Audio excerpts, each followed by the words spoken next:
Hello दोस्तों, कैसे हैं आप सब। हमारी आज की कहानी का नाम है माँ की दौलत। एक गांव में श्याम नाम का एक गृहस्थ रहता था। उसकी पत्नी का नाम गंगा था। उनको 2 बेटे और 2 बेटियां थीं। एक छोटा सुखी परिवार था।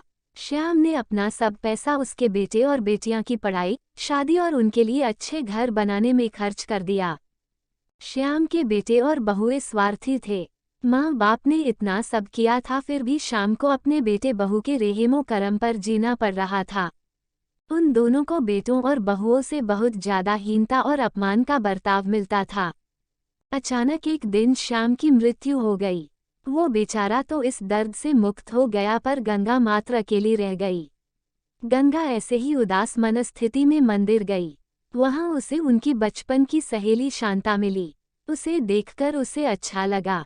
गंगा को उदास देखकर शांता ने गंगा से उसके उदासी का कारण पूछा। दूसरे दिन सुबह जिस प्रकार शांता के बताए अनुसार शांता एक बैग लेकर गंगा के पास गई और वो जैसे पहली बार ही मिल रही हो ऐसा बर्ताव किया।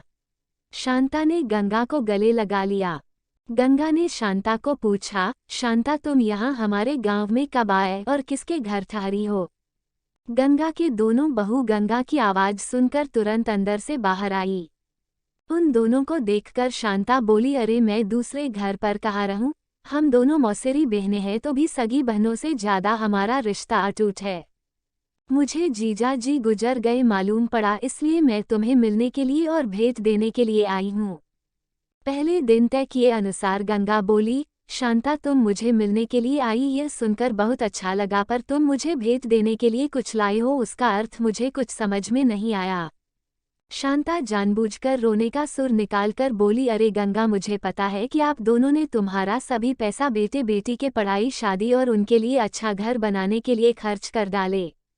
आप दोनों ने खुद के लिए कुछ भी नहीं रखा।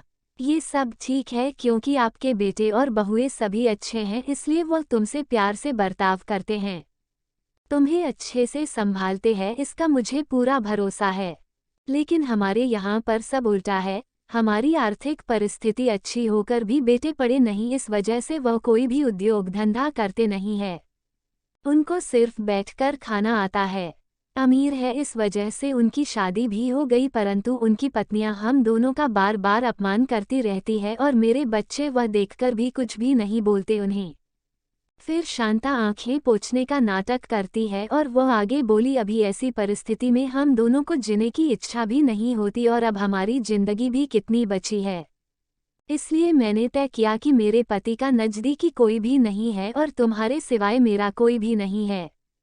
इसलिए सब पैसा बेटों को देने के बजाय तुम्हें आधे पैसे दे दूं।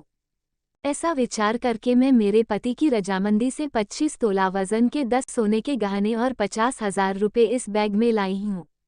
इस बैग में 45,000 की नोटें हैं और 1 रुपयों की 5,000 अनाने हैं। अभी तुम कुछ भी ना कहते हुए हमारा प्यार समझकर यह बैग और उसकी चाबी ले लो। मैं सिर्फ तुम्हारे पास चाय पीकर तुरंत चली जाऊंगी।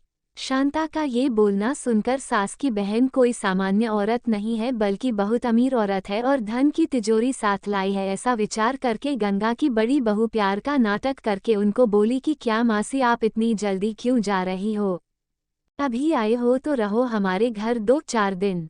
आपके बेटे और बहू भी नई पीढ़ी के हैं, इस वजह से आप उनके तरफ ध्यान मत दीजिए।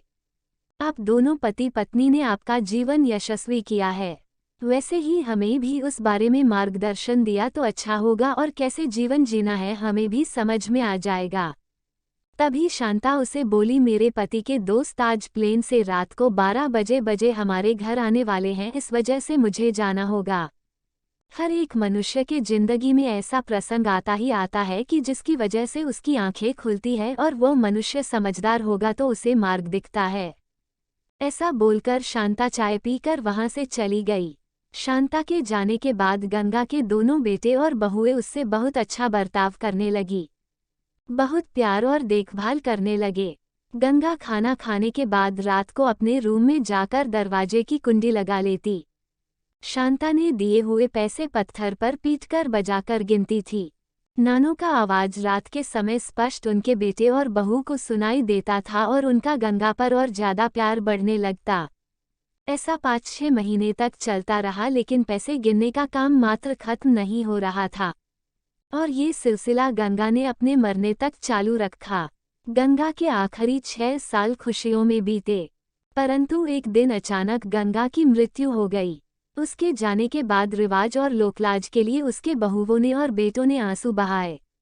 फिर उन्होंने स्मशान से आने के बाद उन्होंने तुरंत मां के रूम में जाकर उस बैग का ताला खोला।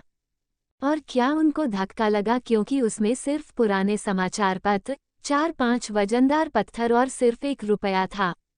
वो रुपया भी पत्थर पर पीटने पर पूरा का पूरा खराब हो गया था।